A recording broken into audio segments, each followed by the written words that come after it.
වන් පාටකුරුල්ලෝට එල්නාට නරඹන ඔයාලා ගොඩක් ආදරයෙන් මමගේ YouTube නාලිකාවට පිළිගන්නවා. යාළුවනේ මේ කතාවේ කෙවින් ටයිම් නිම්නාවිටයි ආදරය කරන හැමෝම බලාගෙන ඉන්නේ මේ දෙන්න කවද්ද එකතු වෙන්නේ කියලානේ. ඔන්න ඉතින් මේ ඉංගියෙන් දෙන්නේ අන්න ඒ ගැන විස්තරයක්. කෙවින් නිම්නාවිට කොයිතරම් ආදරය කරා නිම්නාවිට පුළුවන්කමක් ලැබිලා නැහැ අද වෙනකනොත් කෙවින්ගේ ආදරය පිළිගන්න.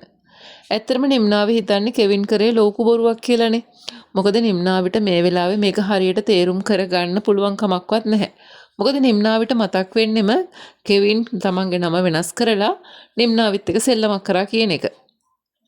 හැබැයි ඉතින් මේ දේවල් වෙන කට්ටිය එකතු වෙලා නිම්නාවිට තේරුම් කරලා දෙන්න උත්සාහ දරුවත් නිම්නාවිටවත් නිම්නාවිගේ පවුලයටවත් මේක තේරුම් ගැනීමට හැකියාවක් නැහැ.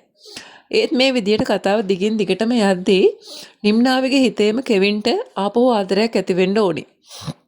මොකද නිම්නාවිගේ හිතේ මේ වෙද්දි කෙවින් ගැන තියෙන කලකිරීමයි තරහයි එක දිගට ආදරයක් ඇති වෙන්න කොහොමටවත් බෑ. ඉතින් ඒකට අනිවාර්යයෙන්ම නිම්නාවිගේ හිතේ ආපහු කෙවින් ගැන ආදරයක් ඇති වෙන්න ඕනේ.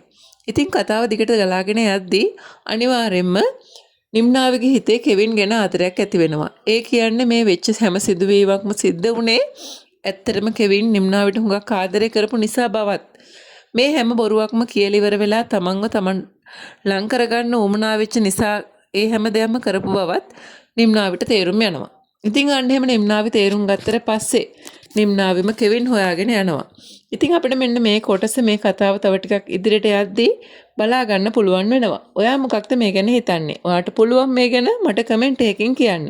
ඒ වගේමයි ඔයාට පුළුවනි මගේ channel එක තවමත් subscribe කරලා නැත්නම් channel එක subscribe කරලා මගේ මේ වීඩියෝ බලන්න එකතු වෙන්න.